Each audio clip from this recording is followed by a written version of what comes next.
Have you ever wondered, can you sell flowers to florists in your first year of flower farming? And if not, what should you do to be getting ready to sell those flowers? Well, that's the question that I'm going to tackle today in this video. So I have heard from several different people asking me somewhat of this question. One of my students from my course, Selling Flowers to Florists, asked this question, and I thought it was such a great question. I'm going to address it in this YouTube video. Plus, I've gotten additional questions from other viewers asking similar questions. So her wording was, can you sell flowers to florists your first year? And if not, what do you do until you're confident enough that you will have a steady stream of flowers? So this is a really great question. As I'm like literally wearing my Carhartt shirt. It's springtime. I'm about to get outside when I finish recording this. Go plant out some snapdragons. But first I'm going to record this video. So if you want to sell flowers to florists and that's your goal, I think it's really helpful to know that. Not that you have to have that figured out, but if that's your goal going into flower farming, that's a great goal, but it's not necessarily something that you should do your first season. And that's in my opinion. And these are some of the reasons why. Because unless you're robust at growing flowers, there's just so much to learn your first year. And so trying to get into this sales channel that really has a lot of additional things going on with it can be a little tricky.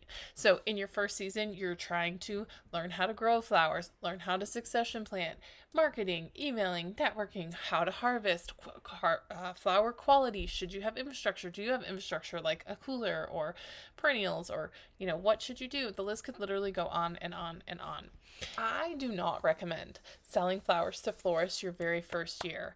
Not unless, like I said, you have tons of growing experience of flowers and that's just old hat to you and you know how to do that. But even if you know how to grow flowers, do you really know how to harvest them for cut flower purposes? You might know how to harvest them to put them on your table, but do you really understand harvesting and post-harvest care and all the other aspects that go into that? So I say that, but I still think even if you know how to grow flowers, there's still a lot more that goes into selling flowers professionally that you might not even realize that you don't know. This is just a little bit of my story. In 2019, I knew I wanted to be a flower farmer. I had never even really grown flowers.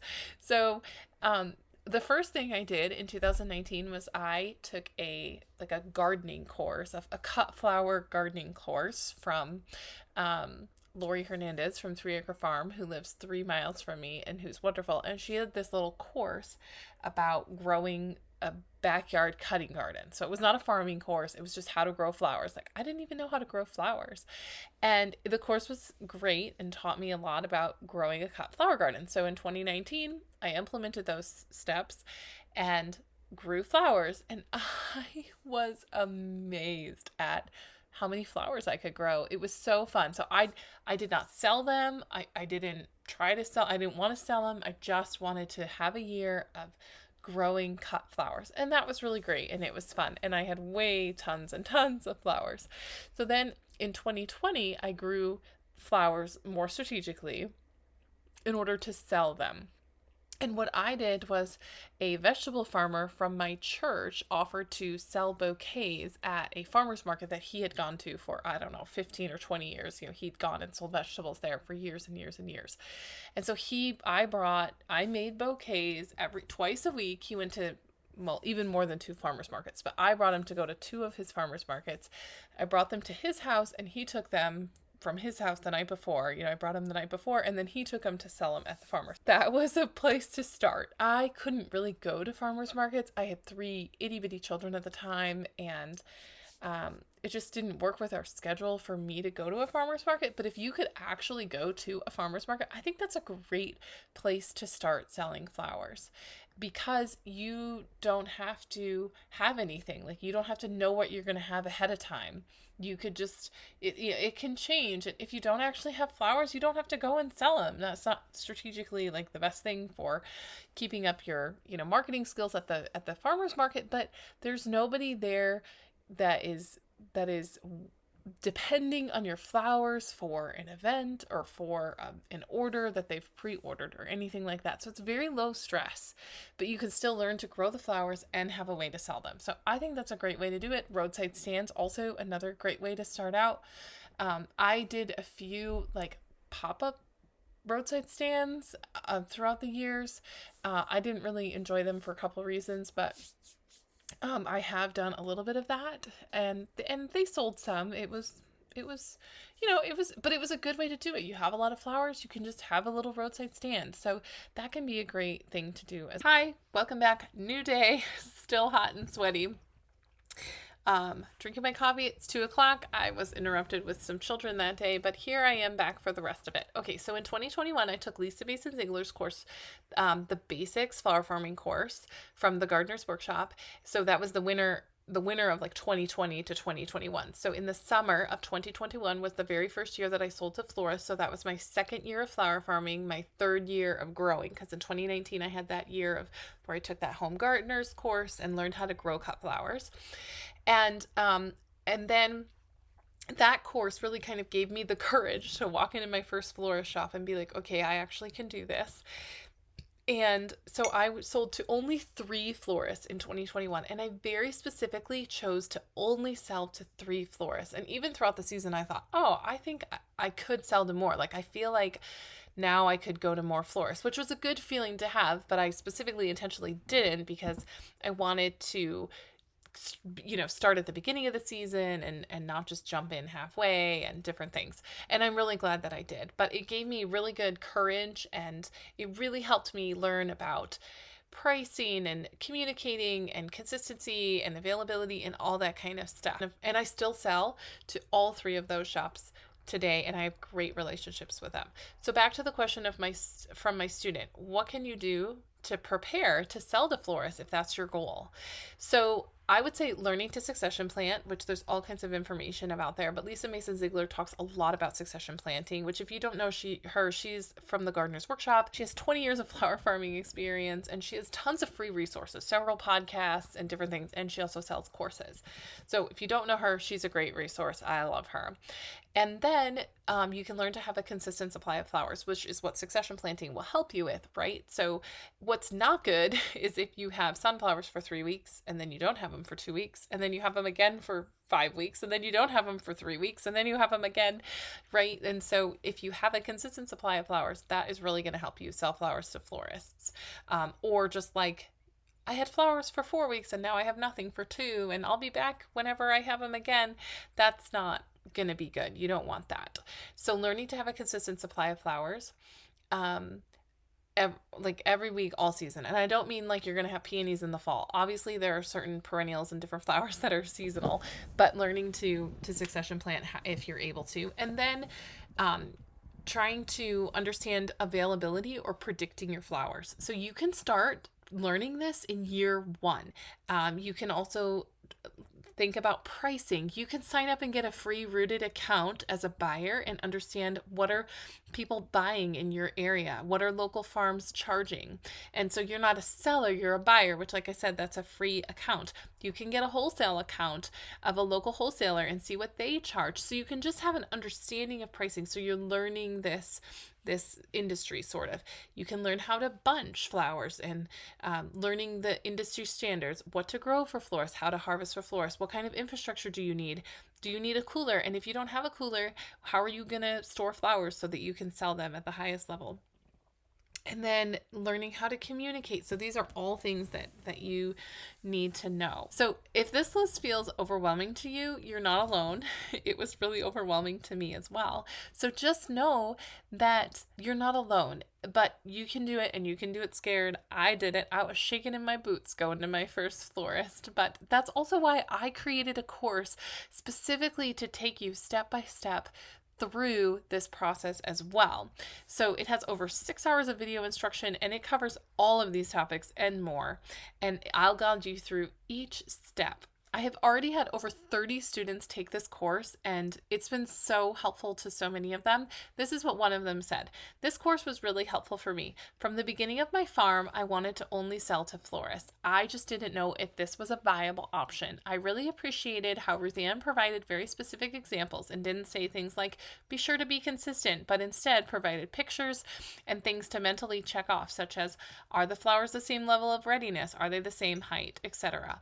So if you're ready to sell flowers to florists, and you're looking for a comprehensive guide, my course, Selling Flowers to Florists, is now open for enrollment. It will help you jumpstart your florist sales this season. Or if you're trying to ramp up from just a couple of florist sales, this totally will help bring you to the next level. And if you're not there yet and you're not ready to take this step, I still have something for you. I have a free download called Tips for Selling Flowers to Florists. And so you can grab that in the description below as well. So what do you do in the meantime? You want to sell to florists, but you're just not ready to be there yet. Well, I would just say take a year as a learning process, learning to grow the flowers, learning how to harvest flowers, how to condition flowers, and then take lots of pictures. Because when you sell to florists, typically you sell in 10 stem bunches. So take photos of your flowers in 10 stem bunches, even if you're not selling them like that, even if you're selling them at a roadside stand.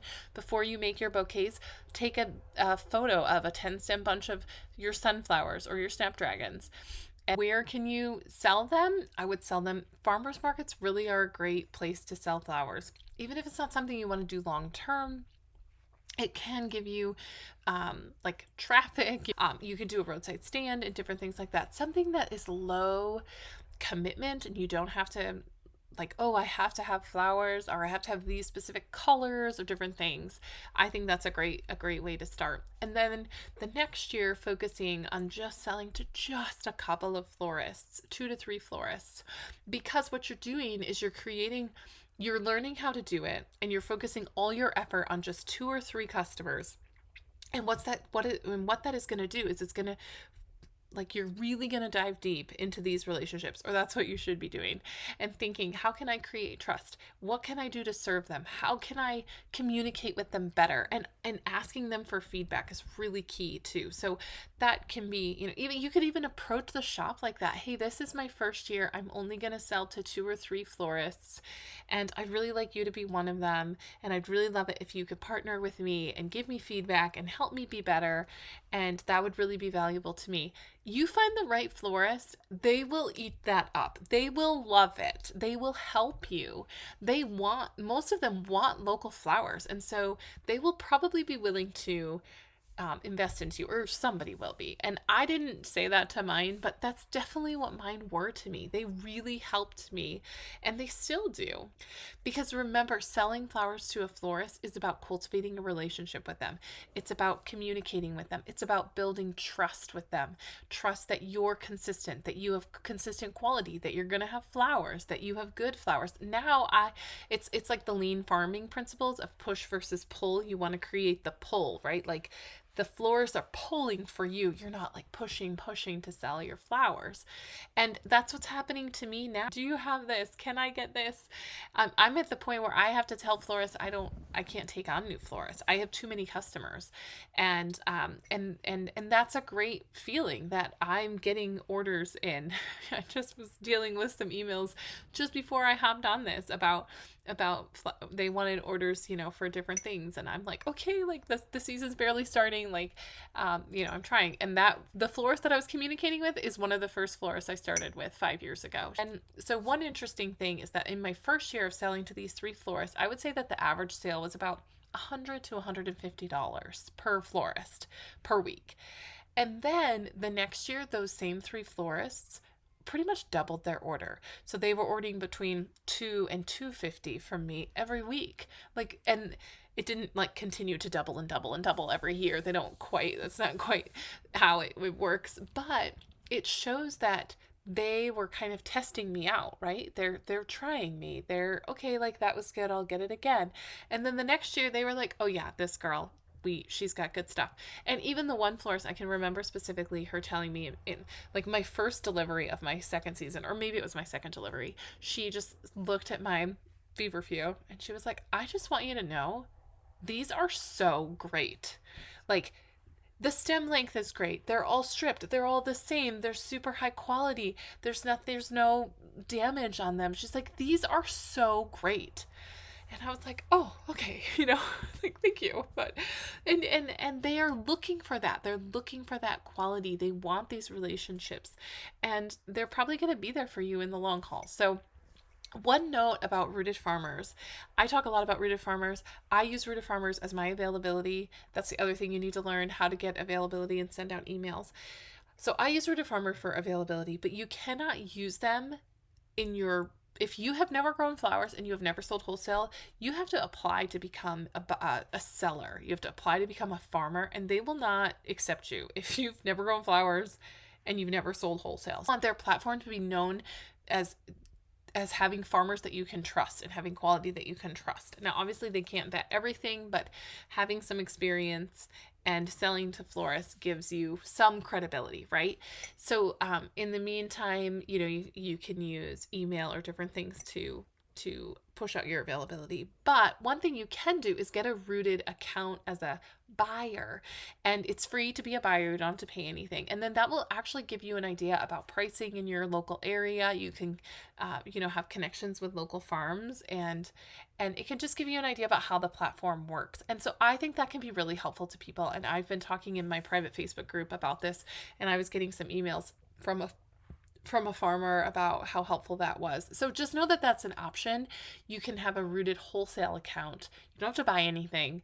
You don't have to pay anything, and it will give you an understanding of their system. So I hope that you've enjoyed this video. And if you have, I recommend that you check out this video. This is a video about how to create a metric to measure and predict your flowers. And it's super easy. You can create it yourself for free, and it will really help you in your flower farming journey, no matter where you are. I still do this today, and I wish I had done it from year one. So check out this video. I think you're going to really enjoy it. Happy spring planting from your sweaty farmer friends.